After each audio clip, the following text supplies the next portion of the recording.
to game 3 of Group 2 as the other game going on as well. Both are being played back-to-back, so make sure you get those on both of your screens if you're watching. Dirtnap Gaming versus Meat Playground. Meat Playground coming through 1-0, as well as Dirtnap Gaming as they face off here to get actually that 2-1. It's going to be big for Dirtnap Gaming if they can grab it. The 2-0 will be great momentum into the second day for Meat Playground.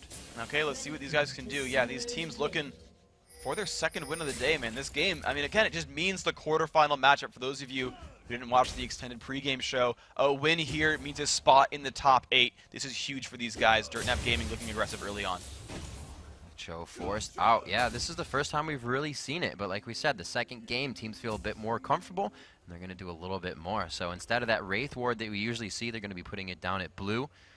This is early aggression here. It looks like they know they're going towards blue, so they're going to wait for the comeback. This is really, really tricky by DNG. This is a good gambit here. They obviously, like, and the word here is obviously, they obviously invade blue to make the team know they're going, and they turn back around to try to catch the other team doing this. This is the kind of thing that actually Epic Gamer said they wanted to do against GGU, which was, you know, let the invade come in and counteract based off of it. The Spearhood is on both sides, by the way. Just look at the player cams. You got the wolf, or the bear, if you say, and the chicken on the other. That's OP. It's a certain kind of, it's not a chicken. But we'll say it's a chicken for now. Oh, what is it? I forgot what he called it. Oh, it's okay. Meanwhile, though, Meat Playground, though, like full on, they're getting the free invade on blue, and Chris is about to spot them. He is not going to be happy here. I don't think the Undertow actually saw it. He goes to grab his axe and finds the snowball from Lemon God. He'll walk away from this one, yep. And it looks like he will lose a little bit more of his jungle, though. They will not have positioning to pull everybody out of lane to get this. Yeah, looks like no one's really around. Probably is coming by, but they're still outnumbered completely. So a slow push here. X-Hazard waiting for his, and you can see they're kind of trying to bait that into a fight here. Graves going in with Nocturne. They are going to get the blue onto DNG's side, but here comes the invade. Cho'Gath, X-Hazard does not see them coming up, and they go for the steal as well, so they kind of even each other out there. Yeah, okay, so trading 1-for-1 is nice. Actually, Prawley had a very, very close attempt there. You know, Lee Sin thought he could outlast hit there with Resonating Strike. He was correct there, but, I mean, he very nearly got that stolen away by Prawley, and it would have been, like, the best opening ever for these guys. So, NK Inc. a little bit faster ahead now, has that red buff. Looks like he is actually going to go back for Wolves for the quicker attack on 3, and we may see him in lane quite fast. The swap coming in, Freak. We'll start with that. It's going to be Olaf versus Caitlyn Nunu, very strong on the poke. And it's going to be Cho'Gath versus Sona Graves. So I actually really like this for Dirtnap Gaming overall. Now, both Olaf and Cho'Gath are good 1 vs 2 champions, but you're seeing Olaf completely not get pushed. He's last hitting okay with Undertow, but he's almost never going to lose his turret. You're seeing no pushing coming out at all from Meat Playground. Meanwhile, Graves Sona is all about the aggression. It's buckshot, it's, you know, chugging potions and just going for damage output. In fact, 4 crystalline flasks on that team. There's a lot of sustain there. They're going to keep shoving here, Dirtnap Gaming. They could get a pretty quick turret kill against X-Hazard. They have great pressure on this bottom lane, so the rest of the map may be thinking that's where Lee Sin's focus is going to be. We may see Nocturne head towards the top after this to help out Olaf. We just saw him, Chris, throwing his axes, laughing in the air. He's having fun time in the lane. They're going to finally pick this up to reset on that blue. It's going to come up a little bit later than usual, but yep, we see now Nocturne heading towards that top. Okay, there we go. So the first sort of gank coming in here. This is normally the time where you expect to see a 3-on-1 sort of tower dive, and in fact, you're seeing both junglers play the defensive role on that side. And in fact, they're going to go on Lemon God. Here it is. Lemon God getting taken down. The bottom is not ganked yet, and it's going to be a quick one. There goes a reckless swing, and it's going to be enough damage to take him out. First blood to Chris. Balls for the flash, the Peacemaker to answer. The second kill could come down for them as we flash down to bottom here. Balls does go down. Hazard now trying to help NK and get this kill. The Resident, or the Q, missing, and they're able to pick up the kill. The turn now, and this is going to turn around perfectly for Dirtnap Gaming. They put themselves in the lead, a possible 4-1, and there it is. Wow, would you look at that one. Beautiful play. Dirtnap Gaming buying just enough time. The Sonic Wave just missed from NK Inc. That would have been a kill and turned the fight around completely, but because Echo was alive, you look at his health bar practically full again. Profit the heals all got day. That double buff too. That is going to be so hard for that bottom lane, especially for the 2v1 switch. And meanwhile, you can see this mid lane, despite me calling it as a better lane for Jace, it's pretty much equal actually, 27 to 25 in minions. Arthalon, you know, right now I'm calling him the MVP of Meat Playground. He seems to be just on fire this whole time. He is keeping up in what I thought was going to be a really brutal lane. And there we are, the 5-minute turret going down. We'll probably see the lane swap back to normal now. Caitlyn and Nunu will find themselves against Sona and Graves in just a few minutes, depending on how comfortable they feel in that lane. If they can keep pushing Cho'Gath out, I'm sure they'll stay. Exactly. They want to go ahead and actually, at this point, if you're the double lane, you almost want to swap back and say, we got a turret kill. Yeah, switch that one right back on over. Go for the 2-on-2 there. The thing is, normally Nunu Kate's a kind of a brutal lane to deal with, but Graves is up 15 minions and extra assists, so he's actually ahead of Caitlyn. They hit 2-on-2 and win straight up. They did a really great job with the ganks and also making that top one happen faster, especially with the counter gank. Nocturne was a little behind on his red as well, so to come out first, that's big for DNG, and they really set up that bottom gank to happen well, knowing where the jungler was. 4-1 now at 6 minutes into the game. That gold lead is actually quite significant already. It was a 1,000 gold lead for quite some time between Meat, Playground, and Falafel in that first game, but it's already about 2.3k ahead in favor of DNG. And we all know in these games that first 10 minutes can actually go in anybody's favor. After, Ball's taking a bit of damage there, looking for more harass, and we can see the poke coming in as he's called it, Freak. Lanes are back to normal up top. And there we go. Well, it's back to normal, and except that it's, you know, up top. The 2-on-2 lane is actually in the top lane this time, so no team has much dragon pressure. Nice dodge there. Chris, though, he's still getting jumped on. Oh, trying to be a bro. Chris trying to get out of this one. Undertows backwards, but he leaves himself in the rupture for just enough time. They have a lot of stick, but it looks like he's going to... Oh, nope, never mind. Here comes Arthalon. Arthalon, if he has anything to say about it, helps, gets the assist, and they are able to take him down. He comes right back out. That is X-Hazard being tanky enough to just survive the turret damage. You know, it's something you have to really think about there. Do you have enough health to tank a turret? They're trying to go aggressive here and draw Balls, and Lemon got in a little bit more. Nocturne right behind, coming in with the Paranoia. He's going to throw down the Terror as well, and it looks like he may be able to pick up a double kill. The collateral damage and the double kill for JD Wu. That was beautiful. Dirtnap Gaming, I was like so sure Sona was in like the worst shape of her life, getting poked by Caitlyn, but it was a bait for Nocturne. Yeah, they're really playing the mentality of this game so well right now. Going ahead 2 minutes and 14 seconds later, they are looking to take down top turret. This is just all-out aggressive pushing. This is exactly what they wanted to do. Early to mid-game pressure. Well, I didn't say early game pressure, but it turns out the lanes won really hard. But getting a lot of early turret pressure, making all the mid-game moves, and I want to point out really good communication right there. They had the turret to half, they had minion waves, and they backed off because, guys, jungler mid's MIA. Yeah, no vision. Exactly. Super no vision. Everybody was coming out of base. Great call on that. Prolly returning to his lane. Let's go across the board here. 54-40. He's up by 14. Like you said, it's going to help him out a little bit, but the lane's still even. Eve does have that, the assist on her kill, so that's going to pick up a few more CS in numbers, if you will. Yeah, it probably is up in gold a little bit. We had that on your screen just a second ago. You know, you really got to say, Dirtnap Gaming has the early game lead. You can't, you know, say anything else about it. But the late game scaling is eventually going to be there here for Meat Playground.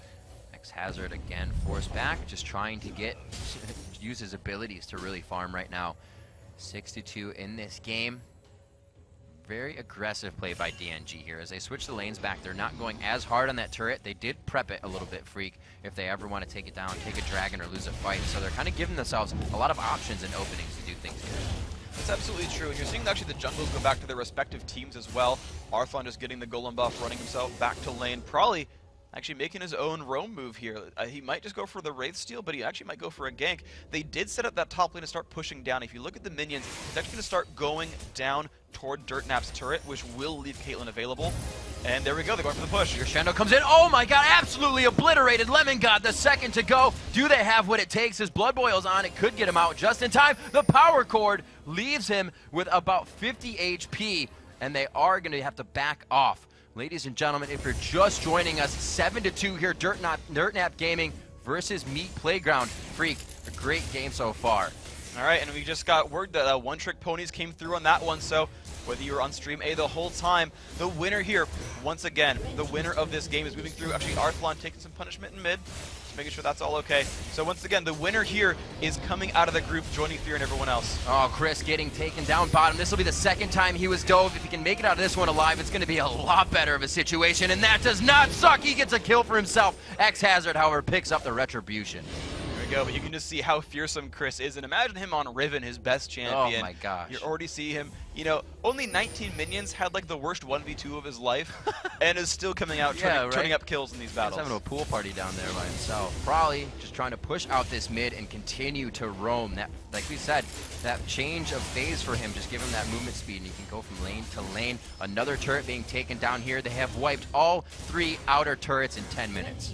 That is a beautiful situation there. This is just everything Dirtnap Gaming wants, and this is really where their composition comes into full swing. They've all got their ultimates now. The cooldowns, except for, I mean, you've got a little bit of time left on Prophet, but for the most part, their cooldowns are about to come all back up in their ultimates. This could be theirs pretty cleanly. The rest of this mid-game push is pretty much theirs, I think. That was great, a great read there. They backed off of the dragon. They didn't have time to pull out enough, and they have quite low mana bars here. JD Wu does have smite up, so if they try to get a quick attempt on anything that goes down here, he'll be able to help, but it looks like they will both back off Freak. These teams now know that the fighting phase is coming into fruition. People are going to be taking each other out quite quickly. We just saw Graves take someone out in 0.5 seconds. And here's the dive right here onto JD Wu. They get him down to half health, taking advantage of that low mana bar, and you can just see what is driving their bloodthirst. Yeah, well, they need to do something here, Meat Playground, to kind of stabilize this game. If they can kind of draw attention different places on the map, and kind of, especially if they do these battles where like Nocturne doesn't have mana and some of the spells are down, they had a little bit of window without Crescendo up, you know, they have to do Meat Playground can't just be passive here in the mid game, basically. That they are aware that they're behind a little bit, that they want to get, you know, Evelynn to a situation where she can roam or get to the point where Caitlyn has real items. But right now, 11 minutes in, you know, with only a Vamp Scepter on Caitlyn, they need to distract. They need to get the enemy team away from their turrets. And we need to see more wards from Meat Playground right now. After the laning phase, Nocturne becomes even scarier. You see him even less, so you do not know where he is. Right now, Meat Playground has 0 offensive wards, and there are 3 offensive wards from Dirtnap Gaming in their jungle. So the wards that do have to be placed are extra far away because of that Nocturne gank. And here it is, NK Inc. coming in, trying to get that aggression down with the Resonating Strike. Looks like he has to back off there. Very low here, the poke now to come out from Dirtnap Gaming. I don't know why they would try to go for that dragon. They throw down the Paranoia. They go right onto Balls. They know they can't save the AD carry. They quickly drop Lee Sin, and it is going to be a quick turnaround here. Hazard doing quite a bit of damage. Balls left on the outside to just attack all away. Probably finds the kill at Blue onto Eve, and it looks like they'll be able to clean this one up, Freak. Here comes Probably from the backside, and they repinch onto the fight. Should be a dragon. Well, that was a really, really nice battle there. 4 for nothing completely. And you just saw the explosive damage. Lee Sin was already low. And Nocturne actually, despite stepping onto a trap, he paranoid to Caitlyn, and then from that location landed Dustbringer onto Lee Sin. That was how he got the kill off. That was a really, really nice play. And that was just a sort of a cleanup crew fight where no one was healthy enough to kind of deal with that situation. Again, Dirtnap up in gold quite a lot. It was a very good fight for them. Yeah, super ultimate there, forcing Lee Sin with 100 health to safeguard in. You know, not something you want to make him do, but he had to, and almost came up with something. 12-3, 13 minutes into the game, and Dirtnap Gaming Freak is making this look quite definitive. They've come out very strong. The AD composition, just with that AD being cheap,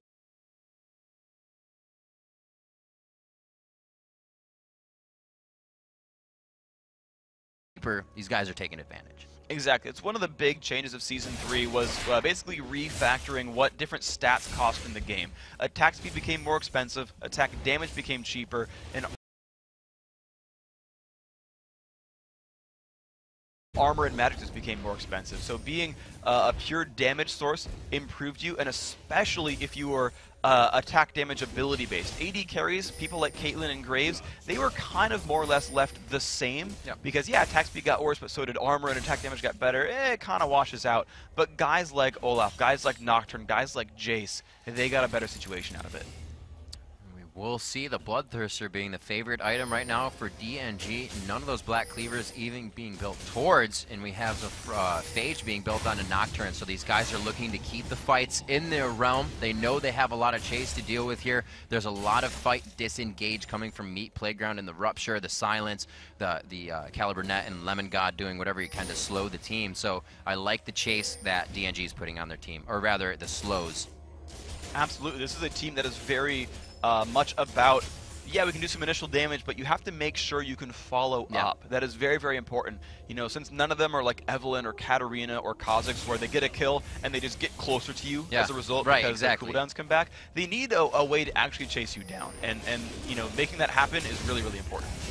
Great poke damage, and this is where, Freak, you said that mid-game, the poke damage comes into fruition for them. They're more than happy to fight. An explosion at 6, an explosion at 11, and they're actually, quite a few of them just about to hit that level 11 as well. We do have 94 CS to Caitlyn's 107, so we have seen Balls kind of come back on top in that factor, and like you said, if they play the clock right, they get Caitlyn to late game, that's where it's going to help. She's starting to crest there a little bit. Certainly she's behind Graves, but going for that Infinity Edge is a very important pickup. But they're onto the turret. This pressure will not give up. The undertow continuously thrown through the gate. A shock blast exploding onto Meat Playground. And then you can see that poke. Jace doesn't even have a Brutalizer on him yet. Looks like he is going for one, or possibly quickly for the last Whisper to leave someone else to buy the Cleaver and stack that Armor Pen. We'll have to see what the builds are. They feel fully in control. You see their play, it's calm, it's collected, and they're not trying to do anything that's going to put them in a dangerous spot. This could be one of those, though. JD Wu staying in. They're not tanking the turret quite yet. He missed that Dustbringer, which kind of helped them in that situation, but continuous pressure. Exactly. This is the name of the game for this team. It's just pressure, and if they go in, they have very good counter engagement, right?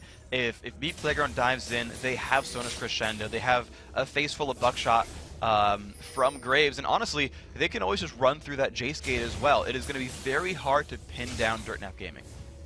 You see them still trying to turn and poke here. They see what the wards are giving them. There are 0 wards from Meat Playground in their own jungle right now. The 3 offensive wards have just grabbed Dirtnap. Another kill, a solo for the 5. That was great overall. It's 13-3 now, and I mean, they could think about Baron. I mean, theoretically, it's up and they have map control, but they don't need to risk anything like that. They honestly are just going to play the same game over and over again. They've got a push team, and they are ahead, so they should keep pushing. And they're even pink warding mid lane. They're giving themselves every advantage. Every door is open to move to the next step that is going to better their game right now. 27,000 to 18.6. Ink trying to put down a little bit of harass. He does find Echo alone. A beautiful split here on DNG. It looks like one may go down. Prophet throws out the Crescendo, so he loses the ultimate. You're going to see Chris come in here, so the ultimate wasted. Nobody could go down. Prophet will not go down. Yes, he does. Back and forth. They're trying to save each other, and this could be scary. If DNG thinks that one can save after the other, they're going to continuously fall. That may happen. No, Chris keeps himself alive. There's way too much damage from collateral damage. It's Proudly. They come into the fight to start cleaning up, and MP has to turn tide here. X-Hazard says, we can do this as Balls gets taken down to about 10% HP. Ink is running with a sliver of health. JD Wu capitalizing on that kill, and these fights are all across the map right now. X-Hazard finding himself in a pretty sore position. He will be bursted down here, Freak, and Meat Playground looked very strong on that. Could get over this. No, he's going to try to get some Baron to do damage. Baron will take him out, unfortunately, and you can see the smile on his face there. That was a nice attempted bait, though. Oh my gosh, Evelynn just shows up, gets 500 gold, does get the assist for it. Nice play, Arthalon. But that was actually a really smart move by Hazard, because 3 of the 4 remaining members of that team could not chase into the Baron pit. Graves, and I believe Olaf and Jace were all too low to walk into Baron and survive a counterattack from Baron Nashor himself. So it had to beat, okay, let Nocturne go for it. Okay, yeah, have Baron walk out. And that was very well orchestrated there by Dirtnap Gaming. Sweet fight. I was really scared for a second. I thought it was going to be the I think I can mentality. I think I can save this person. Oh, shit, we lost him. I think I can save this person. Oh, we lost them. But Chris got out somehow. He was doing it with Shen last game. It's like watching Dyrus covered in oil. Just slips out of every situation. Just what, lathered Crisco on him and just like, no, can't catch me. I'm sure a lot of people would love to watch Gingerbread Dyrus man covered in oil. Wow. So Chris being the gingerbread man, no one could catch him. The food puns are going to keep coming, man, I'm telling you. Meat Playground looking for a tasty treat, couldn't quite get it. But 16-5, man, Dirtnap Gaming, like, just over and over, they just need to keep pushing. That's all they need to do. So the gold lead now 9,000 by Dirtnap Gaming. 5 turrets to 0. They are playing a true game of turret defense right now. 19 minutes into the game. We said it was 16-5. And that demanding lead is 7 kills to Graves right now. Echo doing such an amazing job for his team, with 5 going on to Nocturne as well, which helps even more because one of your biggest, tankiest initiators can take that fight to himself. Absolutely, man. Like, this lineup is honestly tanky enough that they're pretty much able to deal with most situations. That, you know, this Dirtnap Gaming squad can come up and actually just take down X-Hazard as a group if they need to, and if someone gets jumped on, they have pretty good tools for getting away and not losing someone important. Here we go. Just complete control of the jungle, slowly biding their time, not fixing it if it isn't broken. Like we said, they're not putting themselves in the dangerous situation. They're not trying to dive past inhibitors. Clear-cut wins are the way that Dirtnap Gaming wants to go here. And it looks like we're going to have a quick clear mid, and if not a push down mid, a Baron focus. Okay, well, here we go. Frawley leading the charge. This is going to be theirs. Once again, Baron just... I don't think it's on the plate here for Dirtnap Gaming. When you're head this far, you don't secure it by getting Baron. You secure it by pushing the base. Exactly. Frawley moving in. They see everyone else here. Hazard coming from the back. Looks like they will get pushed out. The Rupture goes down, but Cho'Gath trying to make it in the base will take a good amount of poke. The Bloodthirst rises now for DNG. They see those low health bars. Eve just on the outside, trying to clear out the minions. Not the worst siege stopping capabilities from Meat Playground, but they do have to get themselves out there for poke, which is a disadvantage. Exactly. The engagement range for Frawley here is much, much larger than any other ability outside of Caitlyn's ultimate on Meat Playground. So anytime they wave clear, Frawley has a chance at damage. They're just milling on this front step right here. That one trap is there. The person to land in that could have a sorry day. It's going to be JD Wu. Will they focus it? No, he takes it and walks out. They know they can't even aggress onto a crowd control straight under their turret.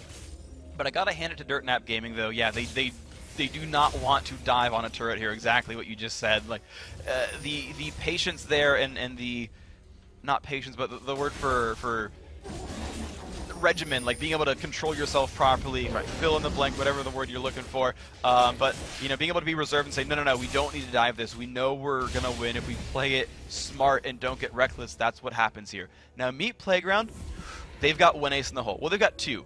One of them literally has the ability ace in the hole, and that's Caitlyn, and the other one is Evelynn. Evelynn, no matter how bad this starts, she's going to scale through this game. She's going to be a big asset here. Arthalon is always going to be relevant, no matter the situation. Balls is having a pretty good game as well. Arthalon almost getting caught out. Balls forced to have to walk away from that situation. The Terra is down, and it only took a few hits once Prowley and Echo got there. And you will see these two continuously tearing through the fight. 7-1 and 5, 5-0 and 6. Jason Graves completely carrying this game for Dirtnap. And that is an absolutely great situation to be in because they do scale so very, very well. Both of them can play ranged AD carry style. You've got Bloodthirster and a Phantom Dancer together on Graves. He's going to be putting out so much damage, and you do not yet have a completed item. Caitlyn is about 1,000, no, actually only about 300 gold away from Infinity Edge. It's very close to the time where she's really useful. There's the turret down. Jace on blue buff, so he is continuously poking out, and they choose to back. They really don't even have that much of their jungle to grab or anything. This is kind of a stalemate until that next objective. Slow but sure is going to win the race for Dirtnap Gaming here. 22 minutes in, and we do see that gold on the screen. A lot of 8,000 to 8,000 gold for both Nocturne and Graves themselves. Jace just behind that at 7,000 gold as well. These guys, 6,000. 6,000 is their closest coming from Balls on the other team, so they are quite behind. 10,000 altogether, Freak. This is bad news Bears. It is bad news Bears. That apparently bear shirt or hat you think he's wearing, I still think it's a Wolfman, but it is bad news. You know, yeah. It's a scary situation. Once again, you know, all I can say is it is Meat Playground's time to just get themselves to late game status. Evelynn and Caitlyn need to just put in the backpacks, throw everyone inside of them, and just trek uphill and make those games happen. We've seen late game comebacks happen. It is absolutely a possibility. A misstep would be nice, but if they can wait long enough for Caitlyn to be a superpower, that's what they need. She's got Infinity Edge. It's their first time. Finally getting back to base. I don't see the upgrade for Home Guard anywhere, so it's going to make it even harder for them once this poke damage comes through to get themselves to the fountain and come back. That's one of those situations that can many times get yourself killed when you want to get that last shot in. Somebody is just watching you out of the corner of their eyeballs, very close up front. They can get poke onto Lee Sin. Once again, they'll probably paranoia onto Caitlyn. We see Balls having to back up here. They see that. They go straight for the inhibitor damage. And it's going to be theirs. I mean, they're just using the AD carries to sit in the background. You're going to see both Jace, or all three really, Jace, Sona, and Graves. Their job is hitting structures every time there's a possibility for it. You tend to not want your melee champions in range there. You don't want to ever risk a bad engage, and you're kind of seeing them dance back and forth. JD Wu's kind of around there. Chris is poking a little bit, but they're mostly relying on the ranged champions just for damage output from a safer location. That's the right way to do it. This is where it's coming in so hard, Freak. This is the thing I poked at in the beginning. Actually, they're going in quite hard on this onto Nunu. They're going to be able to back off, but what I was saying is that one push right before they took down the inhibitor there, it looked like Meat Playground was just going to rupture, go in, and start their ultis. But they all have to get close. Nunu would have to walk into the damage. They all have to get close to do what they want and just pretty much all in. It's making it very hard. It is very, very difficult overall. There's just such great control here from Dirtnap Gaming. They're playing from the optimal range. They're not playing too aggro. And it's actually a fine line to tread, because on one side, you want to make sure you can actually close the game out. We nearly saw that in Epic, in our second match of the day. It was Epic against Team Tower Dive TV, where Tower Dive TV had a huge advantage 25 minutes in and nearly threw the game away. You have to make sure you don't do that either. Oh man, there's the absolute zero going off. He threw it and got or just actually turned it off. I think he thought they might have been coming in. A very good engage here. The crescendo goes down, but there's a lot of focus onto just Prolly and Sona. It looks like they're going to be able to back up here. They take down the AD carry. This is all between Chris and JD Wu here. There's going to be a lot of damage. Ink goes down trying to chase his team. A beautiful collapse from a Dirtnap Gaming. They stop the Baron as well as continue the chase, and this is why they have those abilities. Unfortunately, Olaf is down. They get the terror down that's necessary to drop X Hazard. They go 5 for 2, or 5 for 0, 1 for 3, I should say. There we go. But that was an amazing. There's numbers in there somewhere. There are. I think if you added and subtracted together, you would get the numbers. I was looking for it. Yeah, you got it. It's fine. Yeah. Just wow. Perfect, perfect. But anyway, the fight went amazingly. Chris did sacrifice himself for that battle, but at this point, the jungler is down. There's no flash on Nunu, so I don't even see a chance at a steal here. Meat Playground not in a good place to get this Baron. Dirtnap Gaming for the first time. This is the right time to go for Baron. 4v2, it's a possibility here for Meat Playground, but I don't see this fight going well. So here we see Meat Playground just trying to poke at them with the poke they don't have. That short-range team is not going to be able to do anything to deter a Baron attempt, and Dirtnap Gaming just picks up a huge lead. They're going to be looking at 41,000 gold to 29,000. 20-6 here. 26 minutes into the game. We've had a kill a minute. Thanks for making it interesting, guys. Absolutely, and these guys are just putting on such a wonderful show as well. At first glance, DNG's lineup looked a little bit ragtag, right? You know, no one's a really hardcore poke champion that isn't Jace. Yeah. You know, they banned Needly, and they're like, no, it's a poke comp, but it's a poke comp without Needly, and it's a poke comp without, like, Janna or, like, disengaged tools, right? But it was like, well, we're going to rely on Undertow and Shock Blast. Okay. We're going to run Graves. Huh? But it's working, right? They're getting the right battles. They've got a super fed AD carry, which works with any comp, to be fair, but they're getting just the right amount of poke. They're getting people off their turrets and then following up with good damage. You know, it looked a little bit sketchy in Champion Select, but they're making it work completely. Dirtnap Gaming, honestly, they're 2 minutes of perfect play away from making it into that quarterfinal. Indeed they are. We've had a lot of amazing matches going on today, all with very high kills, just like the one we're looking at now. These teams have just formulated strats to understand where to place the aggression at the perfect time in the game. The lane swap, as we take it back and just figure out what happened to this, as Ink kind of takes some harassment here as he goes in. He may even be dove under the turret here.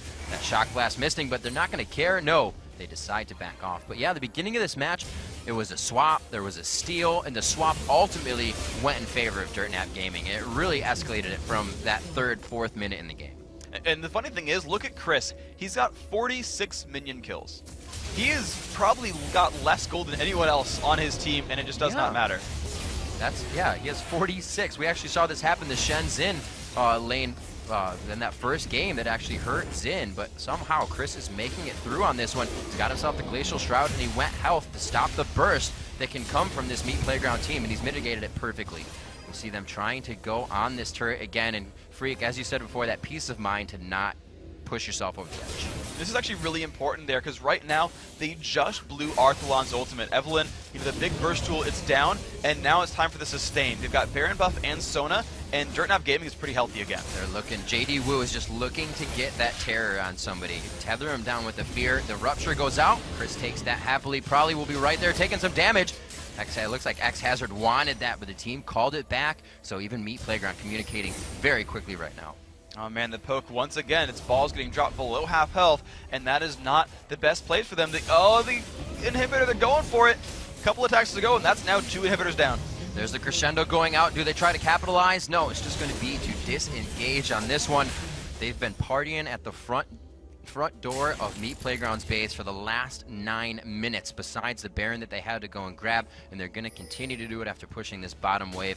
Dirtnap Gaming using the AD carry composition to their full potential, really just piercing through any armor that Meat Playground's trying to build now. It's just a little too late. Yeah, and now with that inhibitor in the middle respawning, they're just going to go for it right away. NK Inc is there, but he only tags Chris. He actually stands there and laughs in the face of Cho'Gath and refuses to give a single care this game. No, there they go, continuously pushing. And Freak, I really like what Jason Graves did. Probably and Echo both building Last Whispers on top of the Black Cleaver from Nocturne to Dustbringer the team, and then give those guys that stack of armor penetration. So they've chosen to itemize in that direction. It's a really, really smart choice overall. They're dealing with a potential armor stack.